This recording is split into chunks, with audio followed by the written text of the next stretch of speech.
The first time it happened, I thought I was dreaming. I woke up in a room I didn't recognize, stone walls, no windows, just a flickering candle casting long shadows across the floor. My heart raced, pounding in my chest like a drum, but I couldn't move. My limbs felt heavy, like I was sinking into the bed. Then, a voice, soft, almost a whisper, drifted through the air. "You're late." I blinked, trying to shake the fog from my mind, but the room blurred, and suddenly I was somewhere else. The walls around me vanished, replaced by towering trees, their leaves glowing with a pale, silvery light. The air was thick with the scent of rain, though no drops fell. And standing in front of me was a figure cloaked in shadow. "You've crossed into the fold, haven't you?" The figure's voice was cold, echoing through the forest. "Do you even know what that means?" I tried to speak, but my throat was dry, my words stuck. The figure tilted its head as if waiting for an answer I couldn't give. Then, without warning, the ground beneath me shifted, and I was falling, tumbling through darkness that seemed to stretch on forever. My arms flailed, reaching for something, anything, but there was nothing to hold on to. Just an endless abyss swallowing me whole. And then, I landed. Hard. The impact knocked the wind from my lungs, and I gasped for air, my vision spinning. When it cleared, I found myself lying on the cold, rough stone. I was no longer in the forest. Instead, I stood at the edge of a cliff, overlooking a vast, unfamiliar landscape, mountains, valleys, rivers, all shifting, changing, like they were alive. The sky was fractured, streaked with glowing cracks that pulsed with energy, and beyond them, distant stars blinked in and out of existence. This was no dream. It was real. I struggled to my feet, my legs trembling beneath me. I didn't know where I was, how I had gotten here, or what had just happened, but something deep inside me told me this wasn't a place I should be. The ground was unstable, the air charged with static, like the world itself was on the verge of collapsing. And somewhere, faint but growing louder, there was a sound, a low hum, vibrating through the earth, as if the entire realm was waking up. "You're not the first to stumble through time," a voice said behind me. I spun around, but no one was there. Just the wind, howling across the cliff's edge. The voice was different this time, less cold, more familiar. "Who's there?" I called out, my voice echoing across the void. "Show yourself." No answer. Only the hum, growing more intense. Suddenly, the cliff began to crack beneath my feet, fissures spreading like spiderwebs across the stone. I backed away, panic rising in my chest. The ground was coming apart, the edges crumbling into the abyss below. Without thinking, I turned and ran. The stone splintered behind me, falling away into nothingness. I had no idea where I was going, only that I had to keep moving. The world was unraveling, and if I didn't escape, would unravel with it. I ran through strange landscapes, forests of crystal, deserts with shifting dunes, cities that appeared and disappeared in the blink of an eye. Time itself seemed to warp around me. One moment, the sun was high in the sky, casting sharp shadows. The next, it was night, stars flickering in the endless black. And then, out of nowhere, I saw it, a door. It stood alone in the middle of an open field, ancient and weathered, with intricate symbols carved into the wood. It was the only thing in this chaotic world that seemed solid, real. Without hesitation, I ran toward it. As I reached for the handle, I hesitated for just a second. But the hum behind me had turned into a roar, and I knew there was no time to waste. I pulled the door open and stepped through. The air changed immediately. It was cooler, quieter. I was in a small room, dimly lit by a single lantern hanging from the ceiling. A table sat in the center, cluttered with papers, maps, and strange devices I didn't recognize. And sitting at the table was a man, older, with silver hair and piercing blue eyes that seemed to see right through me. He looked up as I entered, a small, knowing smile playing on his lips. "Ah," he said, leaning back in his chair. "So, you found me." I stared at him, confused, my mind racing with questions. What is this place? Where am I? The man chuckled softly. You've crossed into a place few ever see, the time stream. A world between worlds, where the threads of reality intertwine. Time doesn't work the way you think it does here. I shook my head. I don't understand. How did I get here? And who are you? The man stood, his movement slow, deliberate. You've stepped beyond time, my friend. You've touched something ancient, something powerful. And now, you must understand the consequences of that choice. Before I could respond, the room around us began to flicker. The walls shimmered, and I could see the landscape outside shifting, like the world was trying to break through.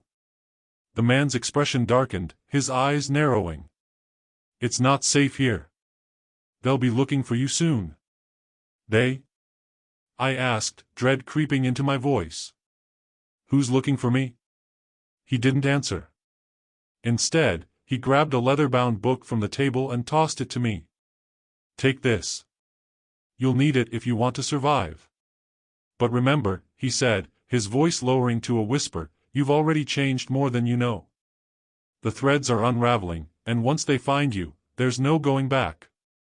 The room shook violently, and suddenly, the door I had entered through burst open. A gust of wind tore through the space, and with it came a shadow, a dark, swirling mass that seemed to consume everything in its path. The man's face hardened, his eyes flashing with urgency. Run, he commanded. Run, and don't stop. Without thinking, I bolted through the door, clutching the book tightly to my chest. The world outside had changed again, the ground shifting beneath my feet as I ran. Behind me, the shadow followed, relentless, consuming everything in its wake. There was no escape, no safe place to hide. And then, just as I felt it closing in on me, a voice echoed in my mind, soft, familiar.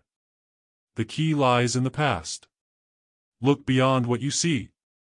I stumbled, nearly falling as the words reverberated through me. I didn't understand, but something inside me knew they were important. The book in my hand seemed to pulse with energy, the symbols on its cover glowing faintly. I didn't stop running, my breath ragged as I weaved through the shifting landscape. The shadow was right behind me, its dark tendrils reaching out, threatening to pull me into its void. The ground buckled and cracked under my feet, the world warping as if reality itself was tearing apart. But even as panic surged through me, the voice from before echoed again in my mind, clearer this time. The key lies in the past. Look beyond what you see. I clutched the book tighter, feeling its weight as it seemed to hum in my hands. The words on its cover glowed faintly, pulsating with a rhythm that matched the beat of my heart. I didn't know what the key was, or how I was supposed to find it, but I knew one thing: if I stopped, the shadow would consume me. So I pressed on, my mind racing, searching for answers. The landscape twisted again, the ground giving way to an endless field of mirrors. They rose from the earth like jagged shards of glass, reflecting the fractured sky above. Each mirror showed a different version of me, some older, some younger, some distorted in ways that made my stomach turn. But there was something strange about them. Each reflection was moving differently, out of sync with my own movements, as if they were trapped in different moments in time. One mirror, larger than the rest, caught my attention. Its surface was cracked, and through the fractures, I saw something, a glimpse of another world. Not this twisted, chaotic landscape, but something familiar. A memory. I stepped closer, my heart pounding, drawn to it like a moth to a flame. As I peered into the mirror, the fractured scene came into focus. It was me, younger, standing in a room I recognized all too well. My childhood bedroom. The old wooden desk, the clutter of books and papers, the soft glow of a night light. I was sitting at the desk, staring intently at something in my hands. The younger version of me was holding a small, silver key, turning it over in his fingers. The key. My mind reeled. The voice had said the key lay in the past, and here it was, right in front of me, in a memory I hadn't thought about in years.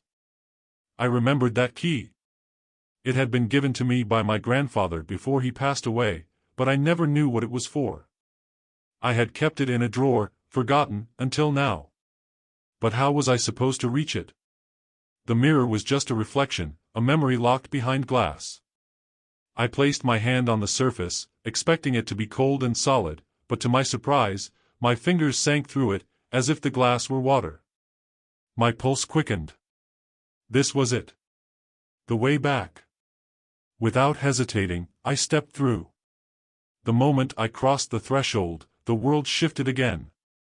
Gone were the mirrors, the shattered landscapes, and the endless chaos. I was back in my childhood bedroom, everything exactly as I remembered it. The scent of old books and wood polish filled the air, and the faint hum of the nightlight buzzed in the background. I looked down at my hands. I was holding the silver key. It felt real, solid, cool to the touch. But as I turned it over in my fingers, something strange happened. The key began to glow, a soft, silvery light that pulsed gently. And then, faintly, a symbol appeared on its surface, the same symbol I had seen on the cover of the book. The same ancient markings. This wasn't just any key. It was connected to everything, the unraveling of time, the shadow, the mysterious book. Somehow, this small object held the answer. But I still didn't know what it unlocked. Suddenly, the air in the room grew heavy, charged with the same static energy I had felt before. The shadows in the corners lengthened, creeping toward me. I spun around, heart racing, and saw them, the same swirling darkness that had chased me before, leaking into this place, this memory. No, I whispered. Not here. But it was too late. The shadow surged forward, twisting and writhing, filling the room. I stumbled back, clutching the key tightly, my mind racing. The shadow was relentless, like a living thing, hunting me through time. It wasn't just a force, it had intent. It wanted something, and it was willing to tear through reality to get it. As the darkness closed in, the key in my hand pulsed again, brighter this time, and I felt something stir deep within me. A memory, long buried. My grandfather's voice, soft and distant, whispering to me when he had first given me the key. This will guide you. When the time comes, you'll know what to do. I had thought nothing of it then, just the ramblings of an old man. But now, standing here, the shadow swirling around me, I understood. The key wasn't just a symbol. It was a tool, a weapon, a way to navigate the folds of time. But how? The darkness lashed out, tendrils of shadow reaching for me. I could feel the cold, suffocating weight of it pressing in, pulling at me, trying to drag me into the void. Desperation surged through me, and without thinking, I held the key up, its light flaring brilliantly. And then, everything stopped. The shadows froze in place, the air went still, and the room seemed to hold its breath. For a moment, it felt as if time itself had paused, waiting for something. The key vibrated in my hand, and the light it emitted began to swirl, forming a pattern in the air, an intricate web of symbols and lines, ancient and unfamiliar, like a map to something beyond comprehension. The shadows recoiled, hissing as the light grew brighter, pushing them back. I didn't know how or why, but the key was holding them at bay, creating a barrier between me and the darkness. But the strain was immense. I could feel the weight of it pressing down on me, the energy from the key pulling at my very being. It wasn't just a tool, it was a connection to something far greater, something that stretched across time and space. And whatever that connection was, it was fragile. Suddenly, the light from the key dimmed, flickering, as if it were running out of power. The shadows sensed it, surging forward again, more desperate this time. My pulse raced. I needed to do something, anything, before the light went out completely. In that moment, a realization hit me. The key wasn't just for unlocking doors, it was for unlocking time itself. I had to use it. The key flickered in my hand, its glow fading, the intricate symbols swirling in the air growing dimmer. The shadows, sensing their chance, surged forward with renewed hunger, their tendrils lashing out, desperate to pull me into their void. My heart pounded in my chest, and for a moment, panic clawed at the edges of my mind. But I forced it down. This was the moment. I had to act, or the darkness would consume me. I focused on the key, willing it to respond, to do something, anything to stop the encroaching void. But it wasn't reacting the way it had before. The symbols in the air flickered, fading like dying embers. I felt a cold sweat bead on my forehead. What am I missing? The voice echoed in my mind again, more insistent this time. Look beyond what you see. My gaze darted around the room, my childhood bedroom, the shadows creeping closer, the flickering key in my hand. But that was just the surface. I needed to look deeper. The key wasn't meant to fight the shadows, it was meant to guide me. Desperately, I closed my eyes, blocking out the immediate chaos, trying to center myself. I let the hum of the key vibrate through me, its energy faint but present, like a heartbeat beneath the surface of reality. The symbols, the strange web of ancient lines and patterns, weren't just random markings. They were a map. A path. And I had to follow them. Suddenly, an image formed in my mind, clear as day. It wasn't the room I stood in now, but another place, somewhere distant, hidden between the folds of time. A door, ancient and covered in the same symbols as the key. I knew, instinctively, that this door was the answer. It was where I needed to go. But how? The key. It could take me there. But I had to unlock it, tap into its power. The shadows hissed, breaking my concentration as they surged forward, mere inches from where I stood. I opened my eyes, the darkness pressing in all around me. There was no more time. With a deep breath, I gripped the key tighter, focusing all my will on that image in my mind, the door, the symbols, the distant place beyond this fractured reality. And then, something shifted. The air around me vibrated, the hum from the key growing louder, sharper. The symbols in the air flared to life, not fading this time, but blazing with a renewed intensity. The tendrils of shadow that had been reaching for me recoiled, hissing as they were pushed back by an invisible force. The light from the key exploded outward, blinding, and in that moment, the world around me tore open. Reality itself split apart, like fabric being ripped at the seams. Beyond the tear, I saw a glimpse of something vast and incomprehensible, a void of swirling lights and shadow, infinite and alive. It wasn't the same as the dark abyss that had been chasing me. This was different, an in-between place, where time and space folded over themselves. I knew instinctively this was the time stream, the same place the man from before had spoken about.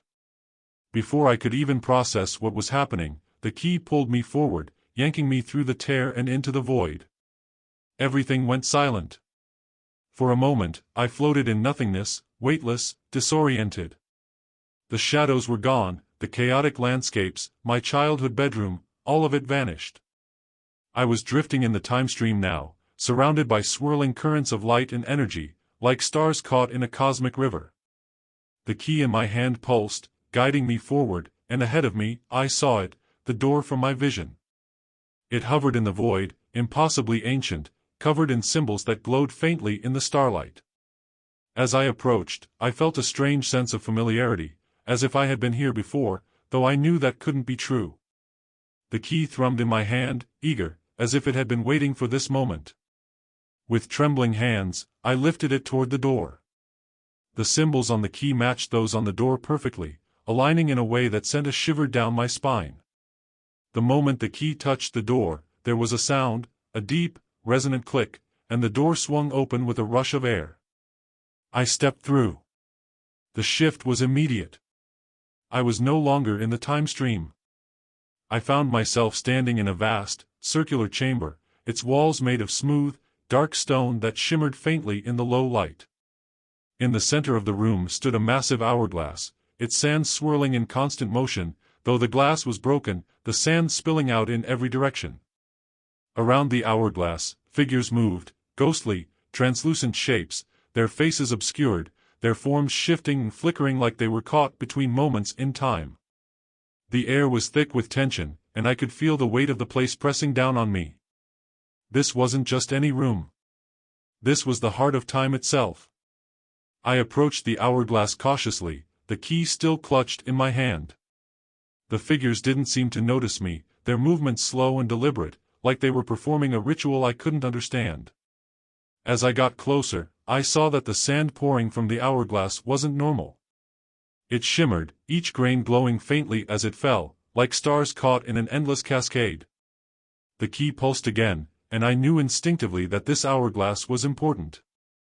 The sands represented time itself, and they were spilling out, uncontrolled. If they continued to fall, something terrible would happen. Something that would unravel everything. Before I could do anything, one of the ghostly figures turned toward me. Its face was still obscured, but I could feel its eyes on me, sharp and knowing. "You're not supposed to be here," it whispered, its voice echoing through the chamber like the rustling of leaves in the wind. "You've meddled in things you don't understand." "I didn't mean to," I said, my voice shaky. "I was just—" The figure raised a hand, silencing me. "It doesn't matter. You've already set the wheels in motion. Time is breaking. The fold is weakening. And now, they're coming." My heart raced. "Who's coming?" The figure didn't answer. Instead, it faded, dissolving into the air like mist. The other figures followed, disappearing one by one until I was alone in the chamber, standing before the broken hourglass. The key in my hand hummed louder, vibrating with urgency. Whatever was coming, it was close. Suddenly, the walls of the chamber began to tremble, cracks spreading through the stone. The sands from the hourglass poured faster now, swirling in a chaotic storm around me. The air grew thick, suffocating, and a deep, resonant hum filled the chamber, like the beating of a massive heart. And then I felt it, a presence, vast and ancient, pressing against the edges of reality. They were coming. The chamber trembled violently, the walls buckling as if something immense was pressing against them from the outside. The sound, a deep, ominous vibration, grew louder, resonating through my bones. I staggered backward, clutching the key as the air thickened with an energy I couldn't fully comprehend. The sands from the broken hourglass spun in a swirling storm, whipping around me, tugging at my clothes, my hair, pulling me toward the center of the room. And then, just beyond the cracks in the walls, I heard it, a low, guttural growl, followed by the sound of something scraping against the stone. It was close, whatever they were. My pulse quickened, my mind racing as the reality of the situation began to sink in. I had unlocked something that was never meant to be disturbed. The fold of time was weakening, and now, they were coming through. Suddenly, the cracks in the walls burst open, and from the darkness beyond, a figure began to emerge. It wasn't like the ghostly shapes that had been in the chamber before. This was something far more real, far more dangerous. Its form was massive, its body covered in dark, shifting armor, like it was made from the very shadows themselves. Its eyes, if you could call them that, glowed with an eerie, unnatural light, 2 pinpoints of burning intensity that locked onto me the moment it stepped through the crack. It was followed by others. More of the creatures, each one as terrifying as the first, their forms moving fluidly through the gaps in reality as if they were slipping through the fabric of time itself. They were powerful, ancient, and worst of all, they were here for a reason. One of the creatures, the largest, stepped forward, its gaze never leaving mine. It spoke, its voice a rumble that seemed to shake the very foundation of the chamber. "You should not have come here, Timekeeper." I froze. Timekeeper, that wasn't me. I wasn't anything special. I was just someone who had been running, surviving. But the way the creature spoke, the weight of its words, told me that it saw me differently. It knew something I didn't. The creature's shadowy form shifted, and it extended a hand, long, clawed fingers reaching toward the key in my grasp. "The balance has been broken. Return the key, and we may restore what was lost." I glanced down at the key, its glow faint now, the symbols flickering in the storm of sand and light. The hourglass behind me continued to spill its time, the sand pouring faster, more erratic. My mind whirled with questions, confusion, fear, but one thing was clear. These creatures were not here to help me. They wanted the key, and whatever their intentions were, they didn't align with mine. I took a step back, clutching the key tighter. I don't know what's happening, I admitted, my voice shaky, but I can't give this to you. The creature's eyes flared, and for a moment, I felt an overwhelming sense of dread wash over me. Its presence was suffocating, its power far beyond anything I could comprehend. But instead of lunging at me, it tilted its head, as if considering my words. "You do not understand what you hold," it growled, though there was no anger in its tone, just cold certainty. "The key is not yours. It never was. It belongs to the fold, to the currents of time itself. And now, because of your actions, the threads have begun to fray." My heart raced. The key, the very thing I had been holding on to, was far more than just a way out. It was connected to the very fabric of reality, to time, and I had somehow become entangled in something much bigger than I ever could have imagined. But I couldn't let go. Not yet. "I need to fix this," I said, my voice steadying. "Tell me how."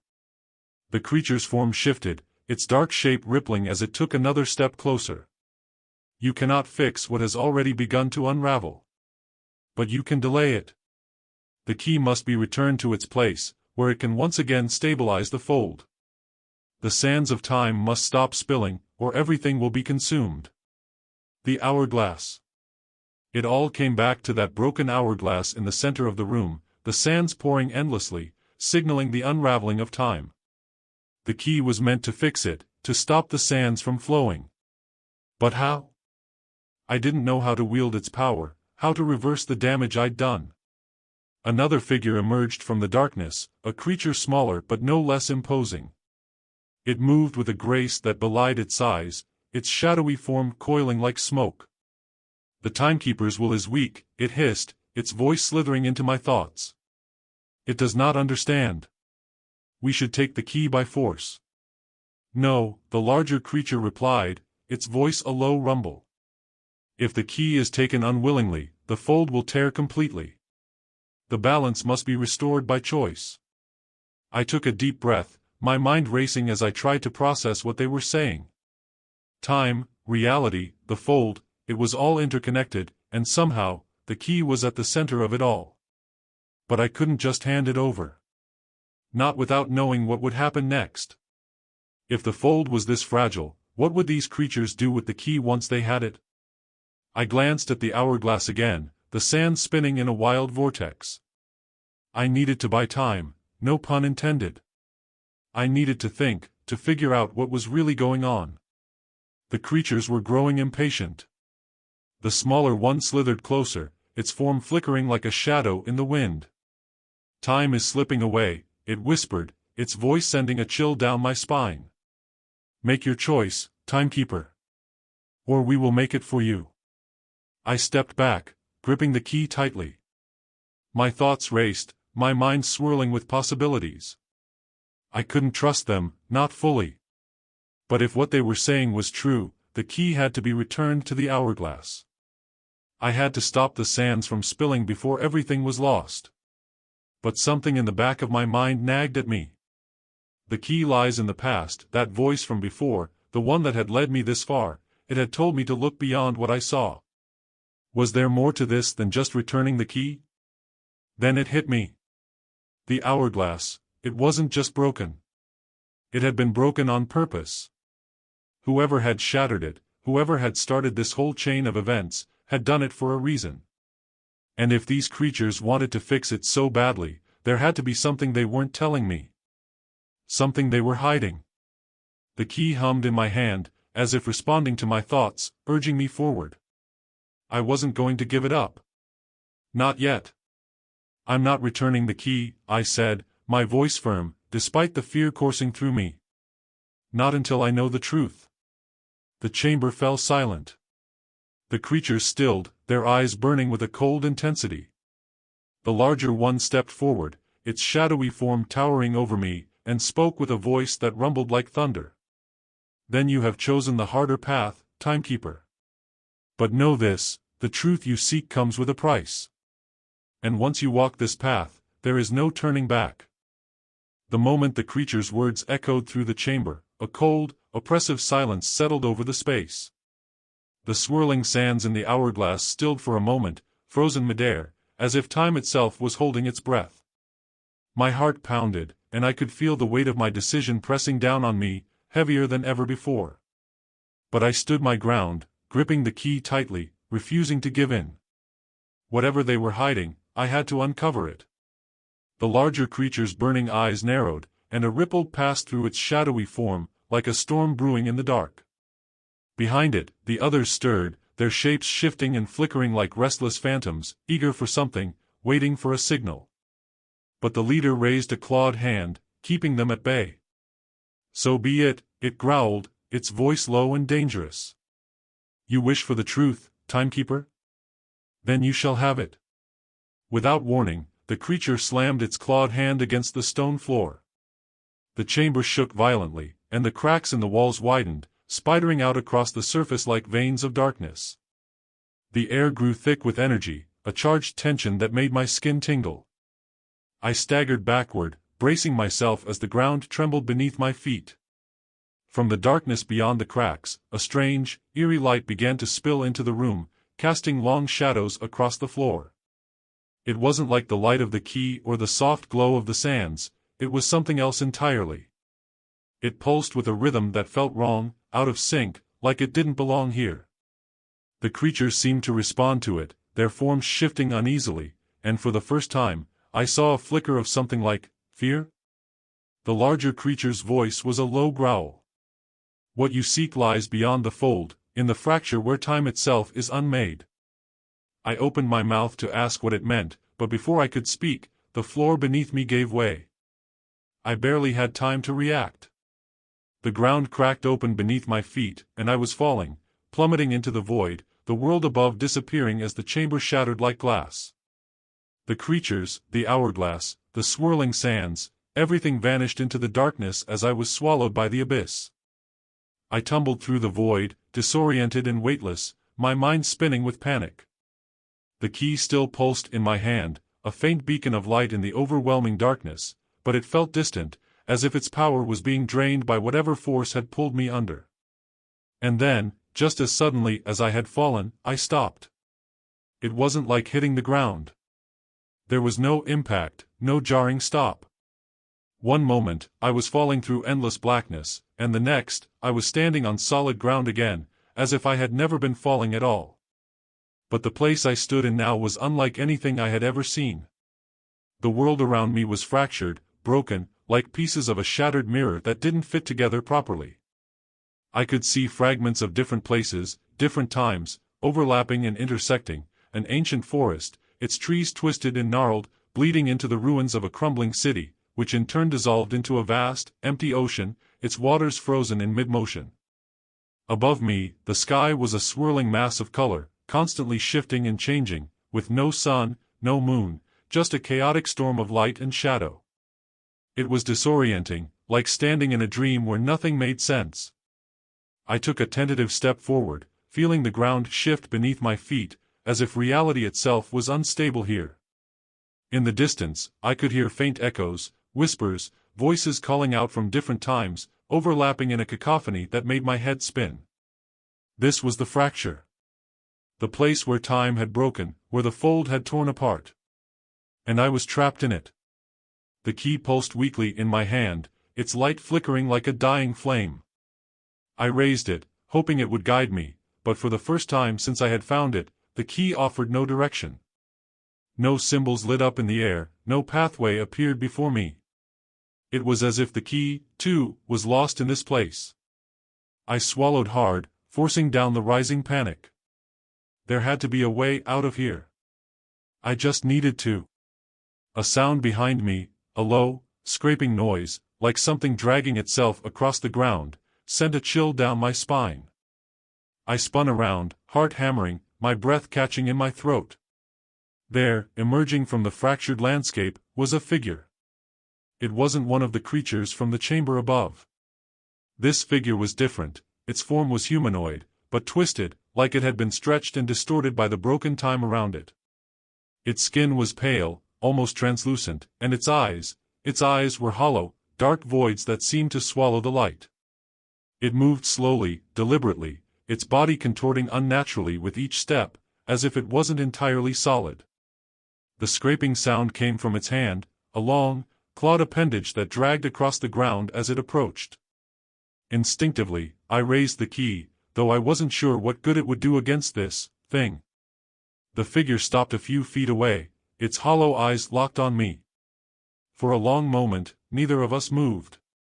Then, it spoke, its voice a raspy, broken whisper.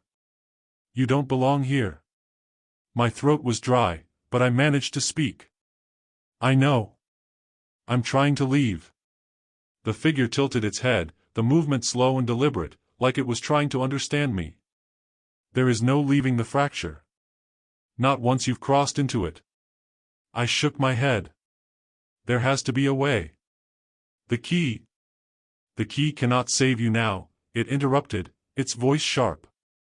"This place is beyond the reach of time. Beyond the fold. It is where time dies." My grip tightened on the key, a surge of defiance rising within me. "Then I'll find a way. I won't stay here." The figure's hollow eyes seemed to darken, and it let out a low, guttural laugh. "Foolish. Many have tried. All have failed. This place, it consumes them. It will consume you." I took a step back, but the figure didn't follow. It simply stood there, watching, waiting, as if it had all the time in the world. And maybe it did. In this fractured, broken place, time didn't seem to exist the way it should. But I wasn't ready to give up. Not yet. There was still something I hadn't figured out, something I hadn't seen. The creatures had said I would find the truth here, and I had to believe that the truth was my way out. I just had to survive long enough to find it. The figure watched me for a moment longer, then, without another word, it turned and melted into the fractured landscape, disappearing into the shifting fragments of time. I was alone again. The air around me was heavy, thick with a strange energy that seemed to pulse and ripple, as if the fracture itself was alive.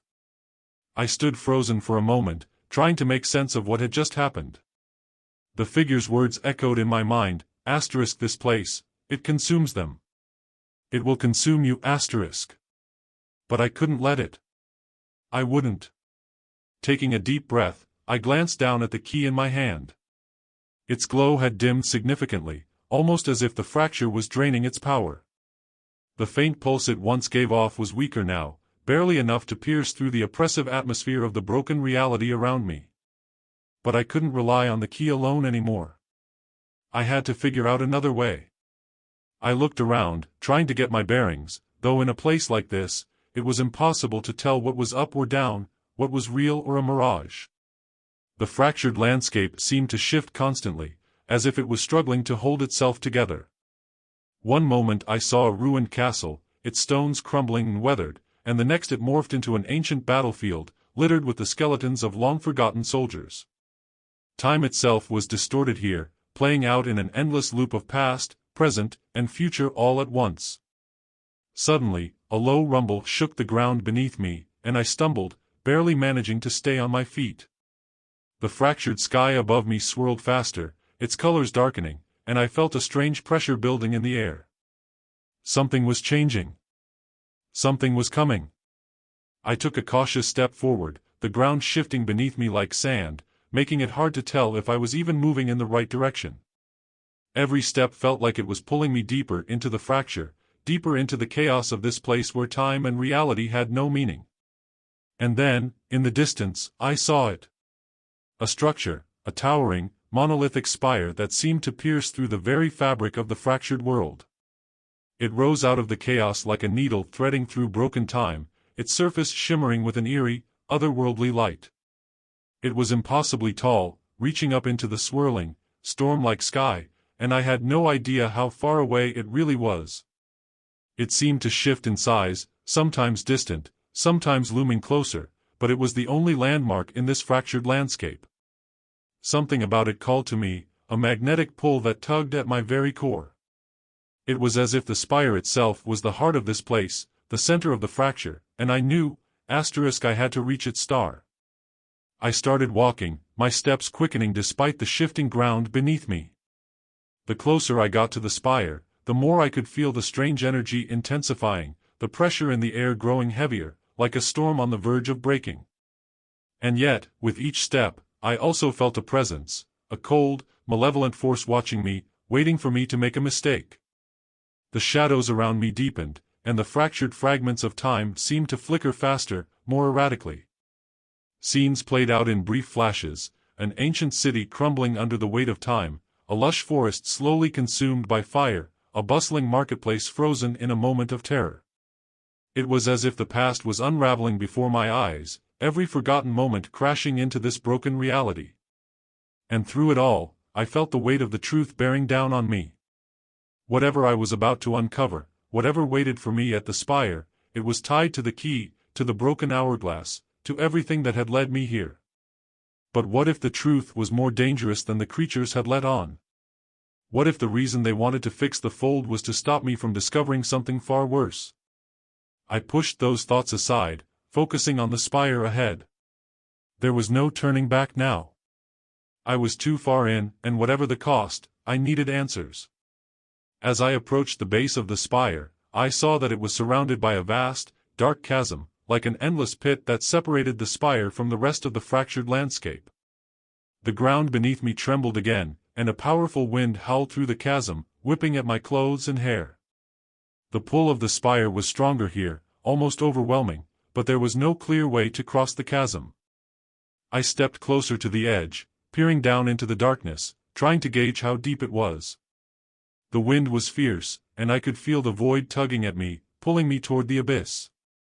For a moment, I considered turning back, but I couldn't. The answers were so close, just beyond this final obstacle. And then, as if in response to my desperation, the key in my hand flared to life. Its glow brightened, casting a pale blue light across the chasm, and I felt a surge of energy pulse through me. The symbols on the key shifted and rearranged themselves, glowing brighter as they formed a new pattern, one that I hadn't seen before. A bridge. It wasn't a physical bridge, but more of a path made of light. It extended from where I stood, arching over the chasm and leading directly to the base of the spire. The key pulsed in my hand, its light steady now, as if urging me to cross. Without hesitation, I stepped onto the glowing path. It felt solid beneath my feet, though the air around it shimmered and flickered like a mirage. I walked slowly at first, testing each step, but as I moved further along the bridge, my confidence grew. The wind still howled around me, but the path held firm, guiding me toward the spire. When I reached the other side, the spire towered above me, its surface smooth and black, like obsidian. Strange symbols were etched into its sides, pulsing with a faint light that seemed to resonate with the key in my hand. I raised the key, and the symbols on the spire began to shift and rearrange themselves, just as they had on the key. The ground beneath me vibrated, and the air crackled with energy. The spire was responding to the key, unlocking something deep within itself. And then, with a deafening roar, the spire split open. Light poured out from the crack, blinding and intense, and I stumbled back, shielding my eyes. The ground shook violently, and I could feel the fracture around me shudder, as if the entire broken world was reacting to the spire's awakening. Through the blinding light, I saw a figure, an ancient, towering form stepping out from the heart of the spire. Its eyes glowed with a power that seemed to pierce through time itself, and its voice echoed across the fractured landscape. "You seek the truth, timekeeper," it said, its voice both ancient and ageless. "But the truth comes with a price." The ancient figure towered above me, its presence overwhelming as the fracture around us continued to pulse with chaotic energy. Time seemed to swirl in the air, moments blending together, bending to the will of this being that had emerged from the spire. It wasn't just a creature, it was something far older, far more powerful than anything I had imagined. "You seek the truth," the figure repeated, its glowing eyes boring into me. "But to know it is to understand the cost of time itself." I steadied myself, gripping the key tightly. The light from the spire bathed the fractured landscape in an eerie glow, but for the first time, I felt something beyond fear, I felt clarity. This was the moment I had been racing toward all along, the truth I had been chasing through the folds of time, through the broken fragments of reality. But now, as I stood on the edge of understanding, I realized something crucial. "I'm not afraid of the truth," I said, my voice strong despite the trembling ground beneath me. "But I won't let it destroy everything. There must be a way to fix this, to mend the fracture without losing everything we've fought for." The figure watched me in silence for what felt like an eternity. Then, slowly, it spoke, its voice resonating like thunder. "The fracture was caused by greed, by those who sought to manipulate time, to bend it to their will. They broke the natural order, unraveling the threads that bind the past, present, and future together. But mending it will not come without sacrifice." I stared at the towering figure, the weight of its words settling heavily on my shoulders. A choice was forming in the back of my mind, one that terrified me. But even as fear rose within me, so did resolve. "I will do what needs to be done," I said, the words firm and unwavering. "If there's a price, I will pay it. But this endless cycle of destruction, this fractured time, it can't go on." The figure seemed to consider my words, and then, slowly, it extended a hand. In its palm, a swirling orb of light appeared, shifting and flickering with fragments of time, moments, lives, decisions, all bound together in the delicate weave of history. "This is the core of time itself," the figure said. "To repair the fracture, you must return balance to this, to let go of control and allow time to flow naturally once again. But once you do, there is no going back. Your place in time will be rewritten." I hesitated, the gravity of the decision weighing on me. My life, my memories, my very existence could be altered. But then I thought about everything I had seen, about the broken landscapes, the lost moments, the lives trapped in an endless loop of suffering. If I didn't act, they would remain that way forever. "I understand," I said finally, reaching out to touch the orb of light. The moment my fingers brushed its surface, a surge of energy flowed through me, and suddenly I saw it all, the endless possibilities, the paths that time could take, the fractures that could be healed if I simply let go of the need for control. Time wasn't meant to be bent or manipulated. It was meant to be free, to flow like a river, carrying life forward, changing and growing. As the energy of the core filled me, the fractured world around me began to shift. The broken pieces of time, the shattered fragments of history, they started to realign, to fit back together like pieces of a puzzle. The dark chasm that had once separated me from the spire began to close, and the chaotic storm above stilled, the colors blending into a calm, clear sky. The figure, now dimming in the light of the mended spire, gave one final nod. "You have chosen well, timekeeper. Remember this, time does not ask us to be perfect, it asks us to move forward." With that, the figure dissolved into the air, its essence absorbed by the spire as the last of the fracture healed around me. I stood alone at the base of the spire, the key in my hand now glowing brightly once more. The world had returned to its natural state, the moments and memories flowing as they should. I had paid the price, but I felt a sense of peace, a calm that settled over me like a gentle wave. As I looked out over the now whole landscape, I thought about the journey I had taken, the sacrifices made, the truths uncovered. And then, from somewhere deep within, a thought surfaced, a truth that transcended time itself. Life is not about controlling every moment, but about understanding that change, growth, and even loss are part of the journey. And in that journey, we find meaning. With the key still in hand, I began to walk forward, my heart light with the knowledge that time had been restored. My future was uncertain, my path unwritten, but I knew one thing for sure. Time moves forward, and so must we. Mend what is broken, but do not fear what comes next. The future is not a prison, it is a canvas, waiting for your hand.